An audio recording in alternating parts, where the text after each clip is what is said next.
Today's topic really is one that I got interested in when I was a youngster growing up in northern Ohio, because I grew up in a part of that particular state where a very famous member of the Six Nations of Indians, a man by the name of Joseph Brant, was born back in 1743.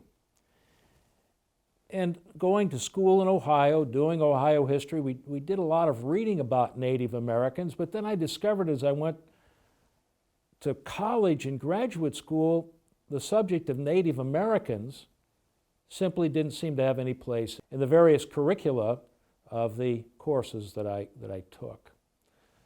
So I decided I'd pursue this. And over the years, I really began to learn some very important fundamental history about the role of Native Americans. Sometimes we should say American Indians, because that seemingly is the more preferred term these days. And it's an incredible story. It's a story that's not known. For instance, when I was in graduate school, one of the few references to Indians in colonial America was that there weren't very many of them in the Americas in 1492. Maybe 3 million, maybe 2 million.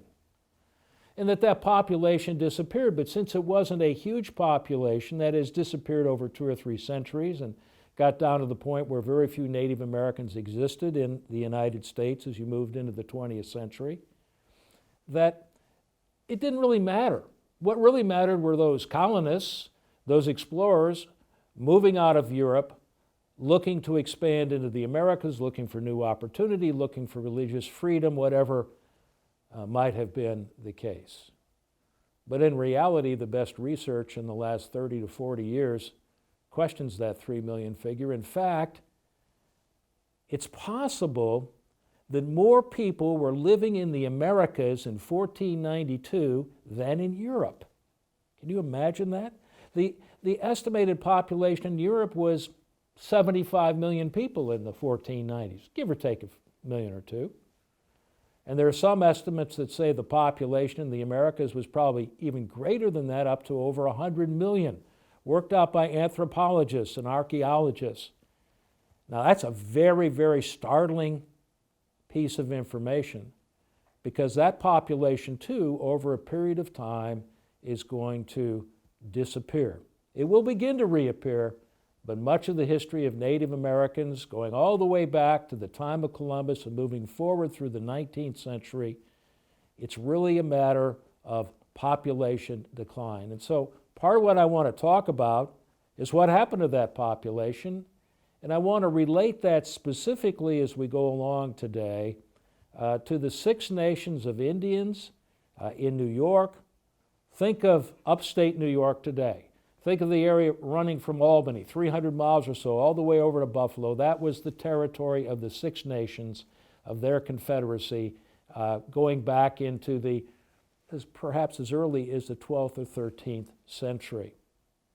Now that territory of the Six Nations will be a focal point, and then a further focal point I want to talk about has to do with the Oneida Indians, one of those Six Nations, because unlike most of the members of the Six Nations, the Oneidas are ultimately going to side with the Americans rather than with the British during the Revolutionary period, 1775 to 1783. So let's put it this way. Today it's the Six Nations, it's the Oneidas, and it's the American Revolution. But it's really, what I want to do is I want to establish a very broad background, a very broad context. I want to go back to that huge population base, and let me do it this way. In the 1490s, the estimate is that there were 500 nations in the Americas. Maybe it's 502, maybe 498, no one knows exactly, but that goes back to lots and lots of people. There were 13 major language groups. Now, the Six Nations are of the Iroquois-speaking tongue, with various dialects among these nations. But the point I'm trying to make is, this is a vast civilization of people that we really don't know very much about. So let's ask what happened. What happened was that the Europeans began exploring in the 15th century. Columbus is the classic example. And they will begin the peopling process in the 16th century and into the 17th century. And in the area of the Six Nations, the peopling process will include the Dutch, will include the English, and will include in a certain way, although more up into Canada, the French. So what you have then is you have this population beginning to move in from Europe, and they bring certain things with them. And there are really probably three in number that I could point out beyond the obvious material goods, copper pots and that sort of thing, higher quality knives. But what really mattered in terms of what they brought along were three in number. We call it sometimes the Columbian Exchange. In fact, we could use that term, the Columbian Exchange. Number one, the Europeans brought muskets.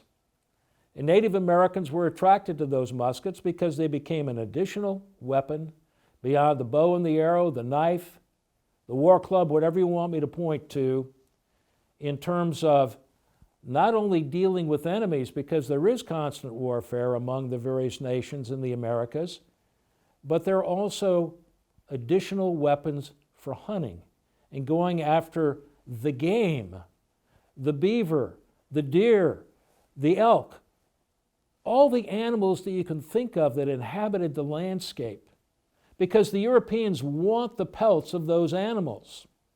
Europe is pretty well hunted out in the 1490s and the early into the 16th century. And so there's a demand for fur. Why? Because winters are cold. And fur hats become the fashion, and fur coats become the fashion. And what happens is a trading network will begin to develop with the Native Americans, including members of the Six Nations, and that trading network will then lead to other kinds of problems. And let me give you an example. This is just the first weapon I'm talking about.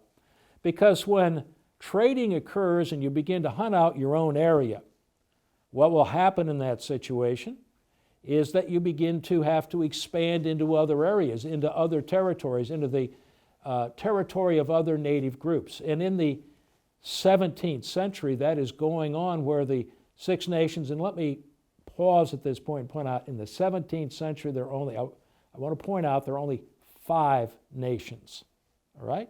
Not 6. The 6 will join in the 18th century. In fact, what I should do, as another kind of a pause, is talk about those. There are 5 nations.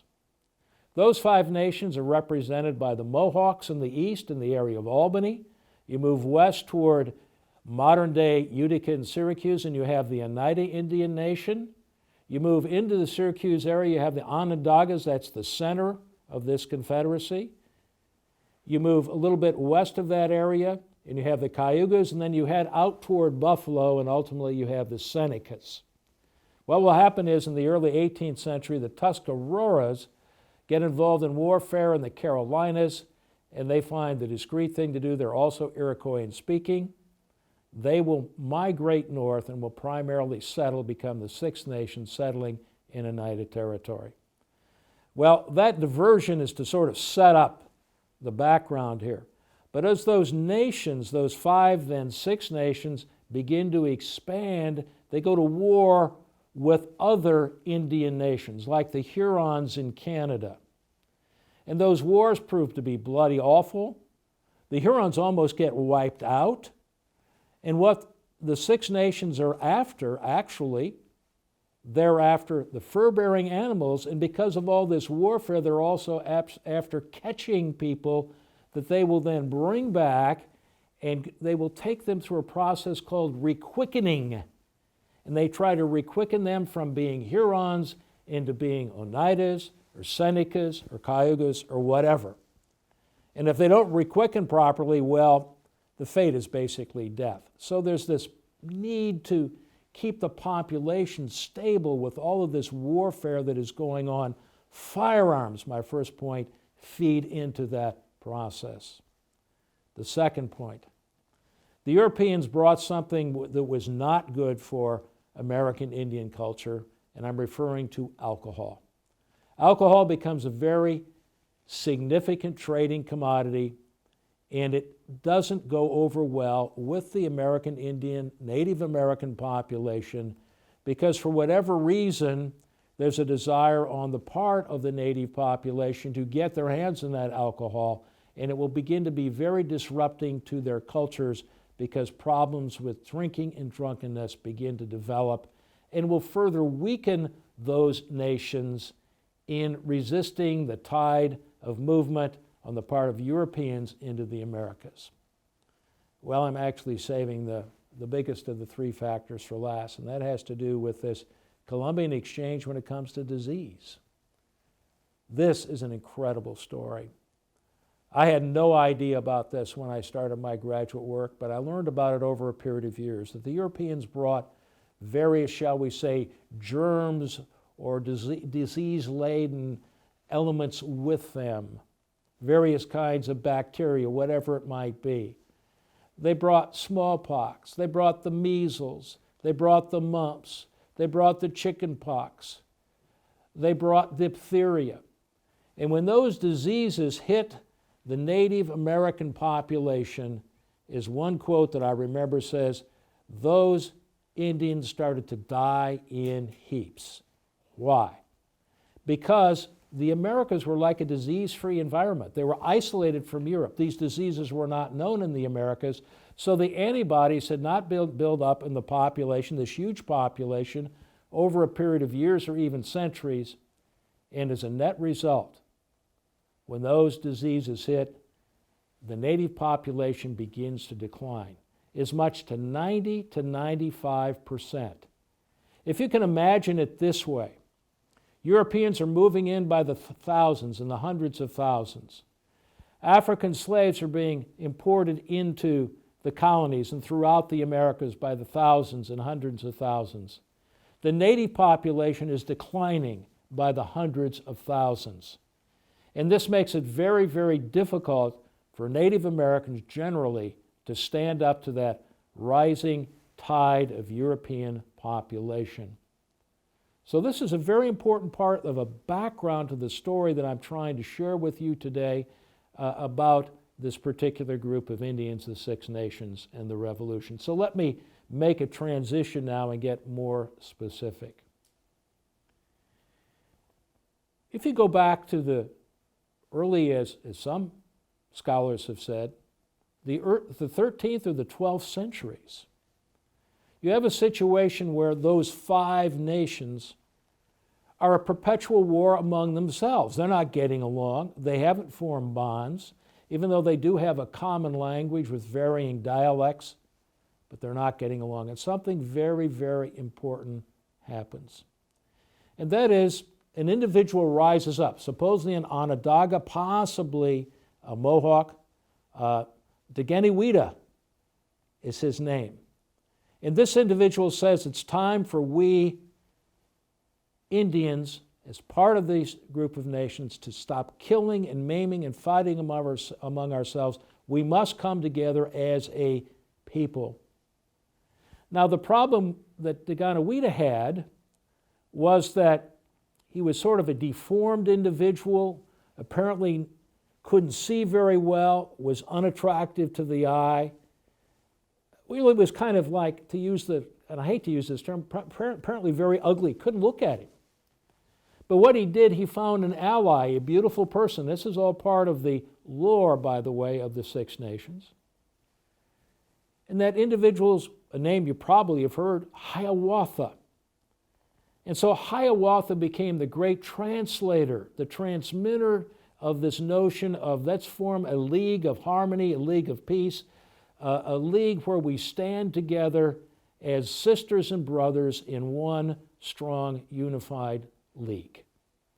Stop fighting among ourselves.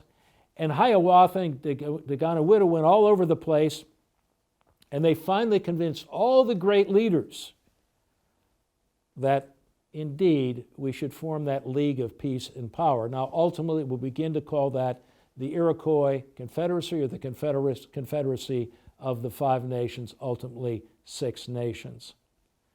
This is a very, very important part of the process, And I should add at this point that this is part of oral tradition, that these populations did not have necessarily any form of a written language. So these oral traditions would be passed down through the generations very, very carefully down to our own time.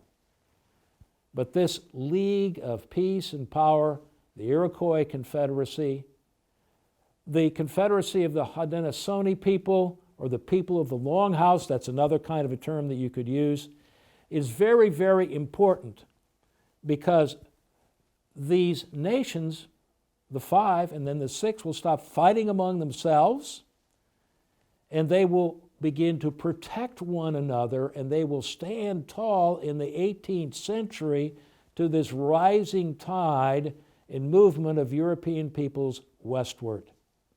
In fact, the Confederacy is an example, and it is a very important point. Sometimes in our modern culture, we think of Native Americans as uncivilized, savages.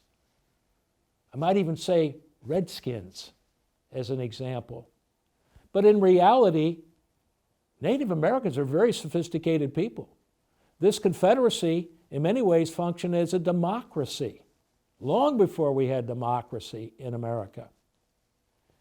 That women were treated with great respect at a time when that wasn't true in European society. It's a matrilineal system. Lineage goes through the female members of society. It's a very, very sophisticated society, and it also is very, very capable of standing up to both the French in the north and the British in the east and the south of the Confederacy. In fact, what will happen is in 1701, this five nations will work out a treaty arrangement with the French, and the deal is we won't go to war with anyone without first, and that's anyone being other Indian nations, without first discussing the matter with you, but you have to leave us alone and trade with us fairly. They also, these very sophisticated people, will form a covenanted relationship with the British, primarily in New York. It'll then spread to other colonies. And so they will have a covenanted relationship.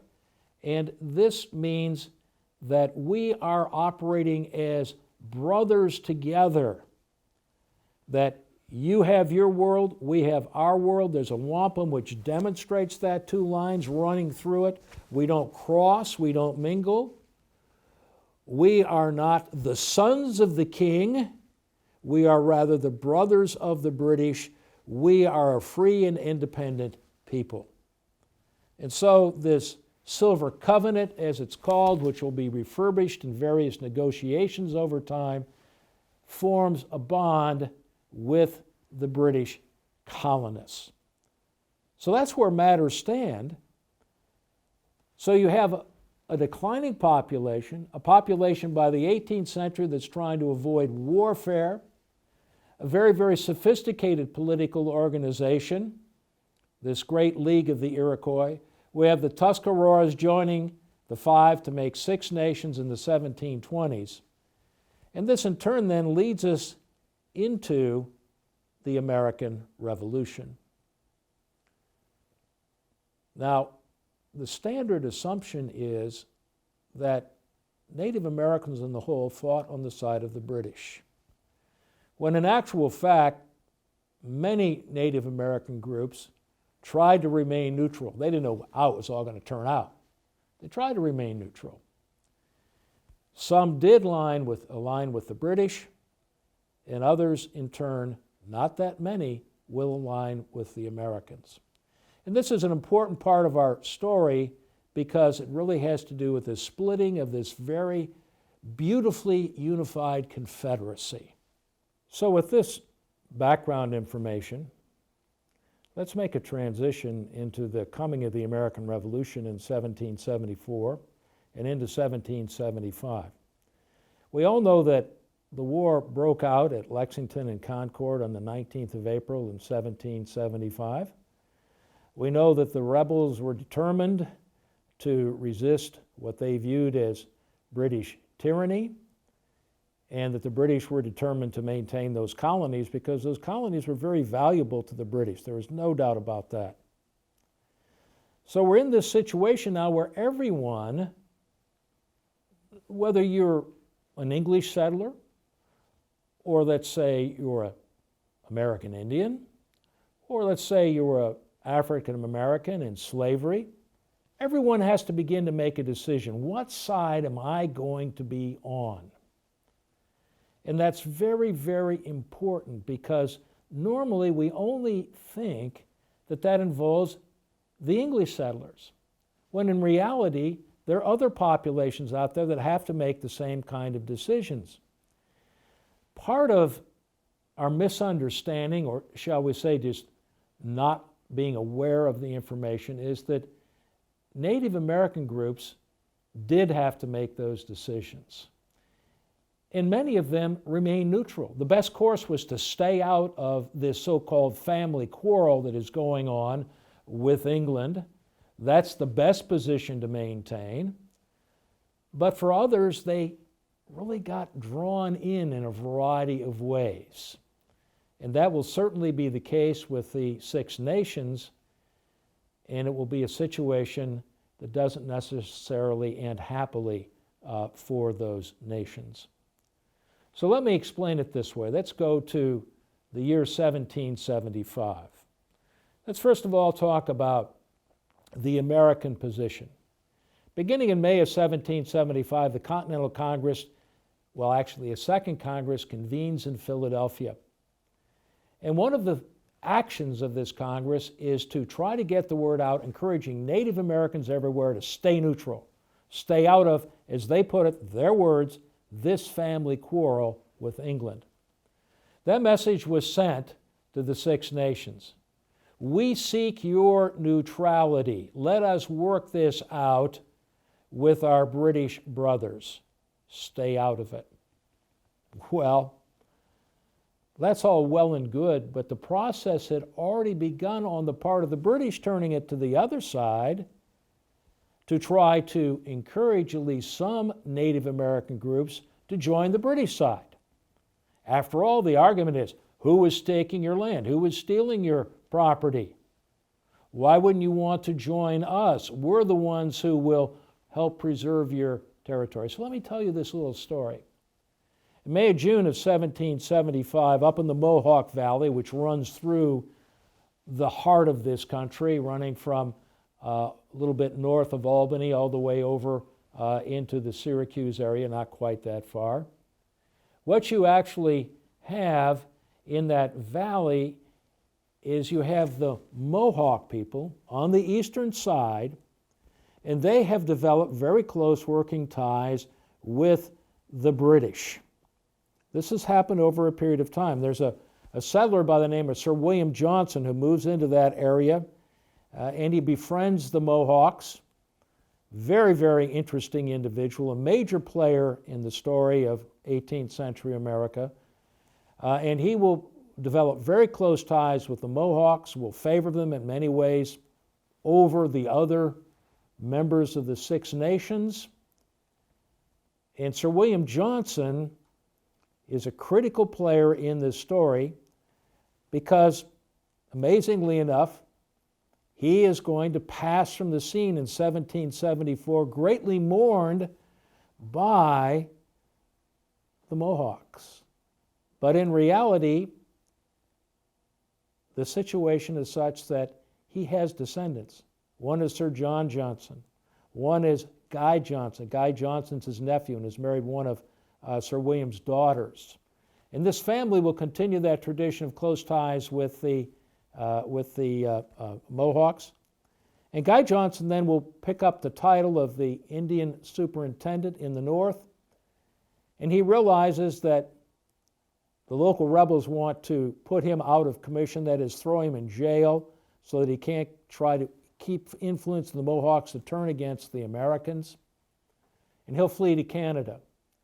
And along with Guy Johnson, that chief I mentioned by the name of Joseph Brant, way back when, born in Ohio, becomes a great Mohawk leader. He also flees to Canada, and they will link up and they will encourage Indians in Canada, Mohawks that have joined them, to, in essence, sign or receive a piece of wampum declaring war against the American rebels. Now that occurs in the summer of 1775. So the Mohawks are what? They're already tilting toward the British side. Now this then causes a real crisis within the Confederacy, because theoretically the Confederacy would meet and would discuss these issues. And so what's going to happen, and this is part of the legal process and the political process within the Confederacy, there will be a Grand Council meeting in the Onondaga Territory, modern-day Syracuse, New York. And the principal chiefs of the nations will declare that we must maintain our neutrality. And therefore, you take those pieces of wampum declaring war, and you will return them to the Americans. The key person here is a man by the name of Philip Schuyler, great landholder in the Albany area, and he's sort of the chief negotiator, been named by Continental Congress, not only a major general in the Continental Army, but also the chief commissioner to the Indians in the area. And so they will, at this point, return those wampum pieces, and so presumably we're back to neutrality. But then you move into 1776, there'll be continuing action, and more of these negotiations will go forward, and finally you have the Mohawks actually coming out and openly supporting the British side. But remember, the Grand Council has said, that is, of all of the chiefs, we will maintain our neutrality, and that is the position that is preferred by, especially by, the Oneida Indians, those individuals which again will be a focal point of today's presentation. And opposing the Mohawks, especially, were the Oneida Indians. And they had good reasons. While the Mohawks had close ties with the Johnson family, the Oneidas didn't. They did not like the Johnsons. And there are lots of different reasons for this, and we can't go into them in detail, but let me give you one example.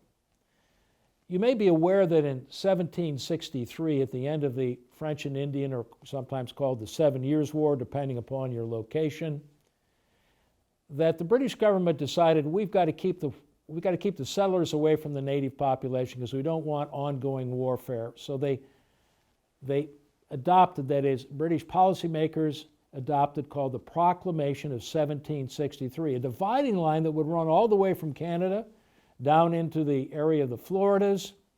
On the one side, the east side, that's where the English population could reside. On the other side, that land was guaranteed to the native population. Now, there were a series of treaties that refined the location of that line. One of them occurred at the western end of the Mohawk Valley in what is called Fort Stanwix, which is a national park today. And in 1768, our friend Sir William Johnson will move that line a little bit so it cuts through the heart of Oneida territory. And as a net result, and the Oneidas were not happy about this, they will lose part of their territory, will be turned over to the English for future development. And that's one of the many reasons they don't care for this man, Sir William Johnson. Another reason is that they also have developed very close cultural ties with a minister by the name of Samuel Kirkland. Kirkland is a Presbyterian minister. He's come out. He's preaching the Christian faith. There are converts to the Christian faith among the Oneidas. But also important is the Oneidas respect Kirkland, and Kirkland is very pro-American, is preaching over and over again, join the American cause. You are a free people. You respect freedom. We want to be a free people. You should identify with us. The British are the oppressors. And this will sway and will play a part in the thinking of some of the great Oneida warriors. I'll get to some of them in a moment. And so there's tilting on the part of the Oneidas in 1776 toward the Americans. So on the one hand, we have the Mohawks lining up with the British.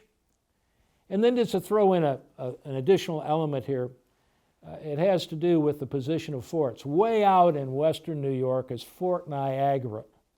Fort Niagara is on Lake Ontario. And that is a major supply base for Western Indians like the Senecas trading with the English. And so the Senecas begin to also tilt toward the British because of trading activity in Fort Niagara. And so you can see that even though the purpose of the Confederacy is to maintain harmony, in reality, we're beginning also to become aware that different groups are leaning in different directions. Some toward the British, the Oneidas with some of the Tuscaroras leaning toward the Americans. Now this is a problem because in the Confederacy, going back to its formation, the League of Peace and Power, all of the members of those 5 nations were to bury their weapons under a great eastern pine tree. This is symbolism, but literally to bury their weapons under that pine tree so they would never do what? Fight among themselves, never again fight among themselves, never again kill one another. And now we have a problem, don't we? Because if they start aligning with the British and the Americans, ultimately, this Confederacy can begin to literally come apart. And that's how matters stand then in 1776 as we move into the year 1777. In the year 1777, the British, having failed to reconquer the colonies in 1776, the British will try to implement a strategy of by the way, I should say they tried this in 1776 and failed. Drop one army out of Canada, move that army up Lake Champlain, move that army down to Albany, move another army north out of New York City, which has become the main British base of operations, have those forces link up in Albany, sweep eastward into New England and crush the rebellion. New England is still perceived, and it was in many ways the heart of the beginning of the rebellion. That's British strategy. One of the forces, the force then that will drop out of Canada, actually is commanded by a man by the name of John Burgoyne, General, sometimes known as Gentleman Johnny Burgoyne. And Burgoyne's strategy is to, as it's agreed to by British policymakers, is to drop one force out of Canada of about 8,000, which will include English and Hessian soldiers, will include some Canadian residents, and will include Native Americans in Canada. And then to move a second or diversionary force, just think dropping straight south out of Canada from Montreal down through the various waterways to Albany. Then we'll move a diversionary force out onto Lake Ontario and have that force then turn south and will sweep through an area called Fort Oswego and will then cut right through the heart of Oneida territory to knock out Fort Stanwix at the western end of the Mohawk Valley, to take out that major American post there, and then in turn, this second force will sweep eastward toward Albany, and the effect will be, and this is the hoped-for effect, it would divide American forces. Some will have to go this direction, some will have to go this direction. It weakens both forces, and this will achieve a great victory for the British. That's the plan. Note, that force is going to do what? It's going to pass through, that is the force, and let me designate the name, the force of Barry St. Ledger. Also in command, Chief Joseph Brant, that major Mohawk leader. Also under Brant, some Mohawk Indians. And also under other individuals, going back to Fort Niagara, a number of Seneca and Cayuga warriors. They're now going to sweep where? Through Oneida territory, hit Fort Stanwix, take it out, move down the valley, and disrupt the American defenses in the process. Well, the Oneidas aren't happy about that, because in this League of Peace and Power, there are rules. And part of the rules are not only we're not supposed to kill one another if we're brothers in arms, if we're brothers in this confederacy, we're supposed to do something else. And that is, we're supposed to respect the territorial integrity of our neighbors. In other words, Senecas just don't wander into Onondaga land without some understanding. And Senecas don't wander into, let's say, Mohawk territory without some agreement and understanding that we know you're coming. You have the permission to join us. There's respect for territory. The Oneidas, by the way, and this is going to be an important number later on, have about 6 million acres at this point that they identify as their territory. Now, the British are going to come through under St. Ledger and Brant. This leads to a major meeting on the part of the Oneida people. How are we going to deal with this situation? This force is going to march through our territory. We know it's going to march through our territory. What are we going to do about it? Are we going to welcome them? Well, why don't we go and make sure they understand that if they're going to pass through here, they have to have our permission. And so a delegation will go up into this area where this British force is assembling on Lake Ontario and Fort Oswego, and they are rebuffed. We don't need your permission to go through this territory. We're not going to get you. We don't care. We're coming anyway. Now the Oneida people have to decide, and at this point, one of the things that happen is some of their warriors will stand up and say, this is unacceptable. This is a violation of the whole League of Peace and Power. It's in violation of the rules of the Confederacy, and we must stand and resist them as they pass through. And so the consensus then, and the Oneidas and other of these groups did operate by consensus, is that we should then help defend Fort Stanwix and defend our territory against these invaders. We do not accept them. This is very, very important. One of the great warriors that I'd like to tell you about is a man by the name of Honieri Doxtator. Honieri is described in the records that have survived as a man of enormous physical power, but very diplomatic in his demeanor. He lives in a village called Oriska, which is within 10 miles or so of Fort Stanwix. He's married to a woman called Two Kettles. They have their own children. They have a farm. They're actually involved in farming operations. They've made somewhat of a movement into European ways of providing for themselves economically. And Honieri and Two Kettles say, we must stand. This is wrong to invade our... We don't trust the British. They've already taken this territory, portions of our territory, away from us. Another one, greatly admired within the Oneida Nation, a man by the name of Shenandoah. Shenandoah is in his 70s at this time, but still a great warrior, a great muscular man, a man of great intelligence, of great sensitivity. And he has become a very close friend of Samuel Kirkland. I mentioned him before, the missionary, the preacher, the Presbyterian minister. And Shenandoah says we must stand, and we must stand with. And so what's going to come out of this is sort of like an informal arrangement where the Oneidas will align with the Americans. And inside Fort Stanwix, there are 750 Continentals ready to defend that position against the force of St. Ledger. So now, we're into August of 1777. Word gets into the valley, partially because Two Kettles will ride a horse into the valley. And she will warn settlers that the British literally are coming. It's one of those famous rides that we really don't know anything about that might compare with Paul Revere. And the settlers know that if the British are coming, they're going to devastate the valley. And so a militia company of about 800, and actually more than a company, a militia regiment of 800, is going to is going to be assembled under a local gentleman by the name of Nicholas Herkimer.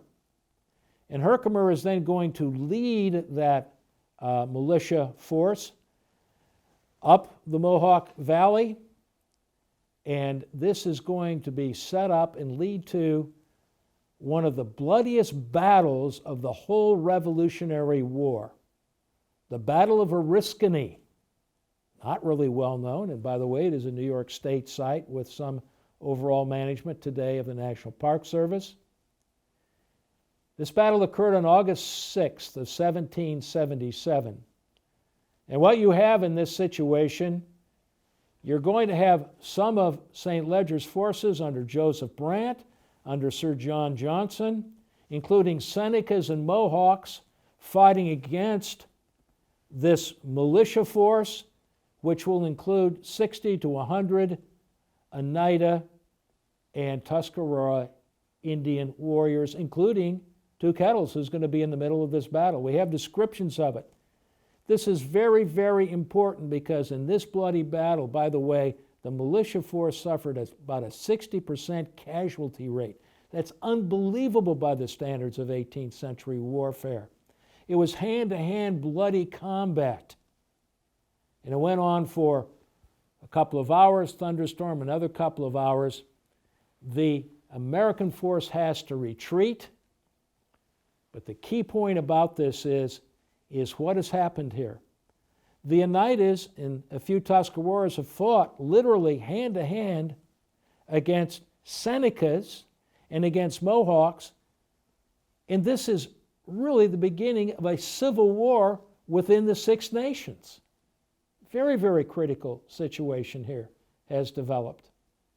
Because now the League, the Confederacy, is no longer unified. The number one rule, we don't fight and kill each other. Have we just broken that rule? Obviously we have. And this will have continuing repercussions throughout the rest of the Revolutionary War. Well, let me wrap it up this way. Ultimately, a force coming west from Albany under, of all people, General Benedict Arnold will help drive off St. Leger's force. And by the way, as part of that story of driving off that force in a little bit after the middle of August, around the 21st and 22nd of August in 1777, two Oneida warriors will go rushing in along with another individual into the Indian camps that belonged to St. Leger and Joseph Brant, and will tell them this huge force is coming, 2,000, it wasn't that at all, and will convince the Indians that they should retreat before they are slaughtered completely. And so quickly the St. Leger force will retreat back up to Lake Ontario, and this support force, this diversionary column, will be removed, and that in turn helps set up the defeat and the capture of John Burgoyne in the battles of Saratoga in September and October of 1777. And are those battles important? You better believe it. Some would say the most critical battles of the whole Revolutionary War, because the battles at Saratoga helped convince the French leadership that the Americans were capable of standing on their own. Now, the French have been aiding the Americans under the table, so to speak, at this point for a year, year and a half. But this victory at Saratoga, which in a certain way some of the Oneidas helped set up, this victory at Saratoga, and by the way, some Oneidas do appear in those battles at Saratoga, that this victory will then in turn lead to the French coming into the war on behalf of the Americans, and they in turn will provide a very critical difference in changing the whole nature of this war, of beginning to turn it into a world war, which the British will ultimately lose, and which will in turn achieve American independence. Meantime, the Confederacy is now in many ways broken apart. And there are going to be many other incidents in 1778, 1779 and 1780. We can't go into all of them, But generally speaking, you'll have the Oneidas on one side fighting alongside the Americans, and you're going to have the Senecas and the Mohawks fighting on the other side beside the British. One of the stories that I will mention in passing, sometimes misunderstood, is that because of all of this very violent warfare in the New York frontier, it spills over into the Pennsylvania frontier. It's a horrible story of mayhem, of violence, of death, of destruction. The George Washington will issue orders to invade the western part of the Six Nations territory, and this will lead to a raiding party of substantial thousands will go into the Cayuga, Seneca country, and will destroy all those villages, all those crops and everything. And sometimes it's treated as sort of like, well, Washington just hated all Indians and went to war with them. That is really a misrepresentation of what happened. Sullivan is devoted to destroying villages. It's a wartime activity, is devoted to destroying crops, just as Joseph Brant and the Mohawks and the Senecas were doing the same thing in the eastern part of the valley, destroying everything. And so it's a very, very complex and very, very sad story in the end of horrible destruction. But for the Six Nations, they now are divided. And what I'd like to tell you is that the Oneidas will be represented and will be thanked by both General Schuyler and by the Continental Congress for their service to the American cause. And these thank yous come in late 1777 and early 1778. They're rather long, but the gist of them is that we are grateful for your service to the American cause, and that sooner, should the sun and the moon pass out of existence, sooner should a mother forget her dearest children than we shall forget the services of the Oneida people. Very strong words, complimentary indeed. Well, it's not going to quite work out that way, as we're going to see in the end. I just want to make you aware of that. This is a situation of good and faithful allies, not formally, but in an informal sense, working together. For instance, some group of Oneida warriors led by Han Yeri will come to Valley Forge in May of 1778 and will get engaged in a battle. This particular contest involves the Marquis de Lafayette, who's in command, sort of a scouting. The British are controlling Philadelphia. We're going to scout. It's called the Battle of Barron Hill. We're going to scout the Philadelphia area like a reconnaissance in force.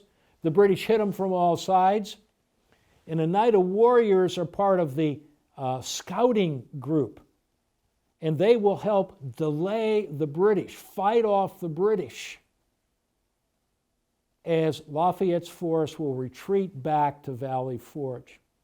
In the process, 6 of those Oneida warriors were killed defending the Continentals and the militia under Lafayette.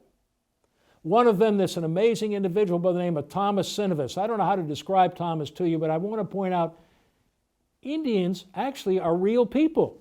They had real lives. Thomas was a peace chief. He was also a warrior. He had scouted into Canada. At one point, he got himself up in the rafters of a building in an Indian village as the British St. Ledger and Company were planning this expedition that I've described to you, that will ultimately to be defeated at Fort Stanwix. And he brings all that information back and shares it with General Schuyler and with other parties in the area to warn them the British are coming even before the British are actually coming. He and 5 others are buried in a church ground not too far from the Barron Hill battlefield. So they continued to contribute, but the division is still there. So what happened? How can we begin to wrap this up? Remembering the praise that was handed out to the Oneidas. So let's now turn to the peace settlement as it's going to be worked out in 1783. The peace process will begin in the summer of 1782. There'll be a preliminary treaty at the end of 1782. It will be signed off on all parties in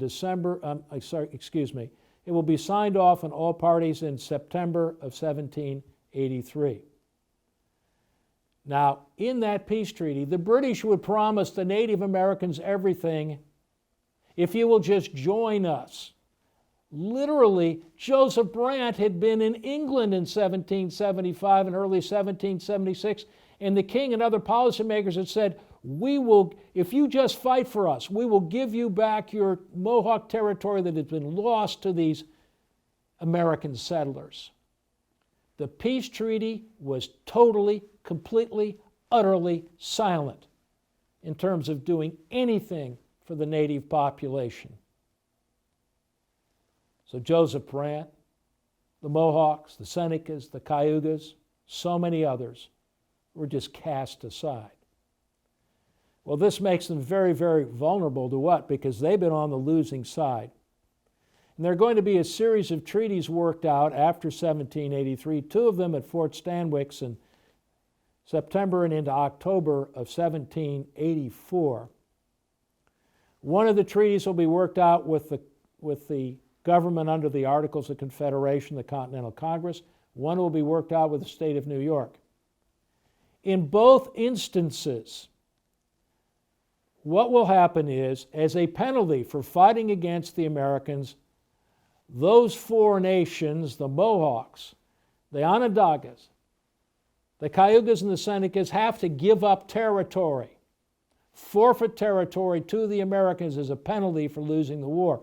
This is part of the process of the whole sweeping westward movement. But the Oneidas and the Tuscaroras are exempt. Why? Because they fought for the Americans. In fact, Lafayette himself attends one of these sessions and praises the Oneidas for their stand with the Americans. He did have close working relationships with the Oneidas. And in turn, he will chide the other ones in saying, "See, you should have done what? You should have remained neutral. That was the right position. Stay out of the Brothers' War. Now it has spilled over, it has become a civil war among you. You are paying the price in losing your territory." Well, sounds good, doesn't it? Looks like it's going to work out for the Oneidas. But within 1 year of that time, in 1785, the governor of New York, a man by the name of George Clinton, he will begin to send delegations to the Oneidas, or he himself will visit them, and saying, "Well, you know, there aren't that many of you people. Maybe only 1,000 now are left after the war. You've got 6 million acres. You couldn't possibly use all 6 million acres. Why don't you let us rent some of this land or maybe buy some of this land from you? You couldn't possibly need it." Well, we don't think we want to. And by the way, the Oneidas are very, very disrupted. They've taken a beating. A number of their villages have been destroyed. They're just trying to rebalance themselves. And now the government's in what? Trying to grab their land. The federal government in 1790 tries to put a stop to this. The so-called Indian Non-Intercourse Act of 1790 under Washington, who has now become President of the United States under the Constitution of 1787. Well, it said the states are not allowed to negotiate with the Indians, but New York as a state decided we don't need to pay any attention to that because we still think we're more or less a sovereign entity in ourselves. And the whole process of going after Oneida land will continue into and through the 19th century. So that those 6 million acres in 1775 become a grand total of 35 acres in the year 1900. That is the territory that is left to the Oneidas. What have they done in the meantime? What they have done is they've begun to disperse. Some will move to Ontario province in Canada. Some will move to Wisconsin, I'm talking about in the 19th century, and will resettle in the area of Green Bay, Wisconsin. Several thousand Oneida descendants live in that area today. But some of them will remain in New York, and they today form, which is recognized by the federal government, the Oneida Indian Nation of New York. So the point of this story is there is this downward slide. Apparently, the sun and the moon were still there. But we're not going to forget you. Apparently, as mothers, we won't forget our sons, but they were forgotten. There is no doubt about that. They became truly forgotten allies. Now, I want to conclude then with two stories. Story number one has to do with the Marquis de Lafayette, the boy general who did play a very important role, I believe, in winning the American Revolution. Will go on a tour. He's invited back to the United States in the 50th year of the Declaration of Independence, and he'll begin touring in 1824 into 1825. And in June of that year, latter year, he will visit the community of Utica, New York, one time the heart of Oneida country. And they have a day of celebration. Lafayette's in town. He meets with the old soldiers, and there are speeches, and everyone seems very happy. And Lafayette gets there, and remember I said he had a relationship with the Oneidas. He said to the mayor, "Where are my friends, the Oneidas?" Well, it turned out there were 3 or 4 of them there. Well, what do you want to meet with them for? They don't matter. That was the community's attitude. They don't exist. We don't know anything about their history. They didn't contribute anything. Why don't you want to meet with us? That was the way it was presented. And Lafayette said no, and he will step aside, and he will meet with those Oneidas, and he will wish them somehow, somewhere, that they may experience a better day. Well, that day didn't come right away. But what we've done, I believe, in telling the story of the United States, is that day is beginning to finally arrive. Because back in the 1960s and into the 1970s, we began to open up the American story. We began to get over historical amnesia about various groups, whether it be women, whether it be African Americans, whether it be Hispanic people, or whether it be American Indians. And now what we're doing is we're beginning to integrate those stories into the larger story of the American experience. And I personally believe, as a historian, that we are much richer in terms of our understanding of our past and our roots and where we have come from, because we have begun the process of including all people in the story of the American experience, including the Oneidas, which are now experiencing a great revival in upstate New York.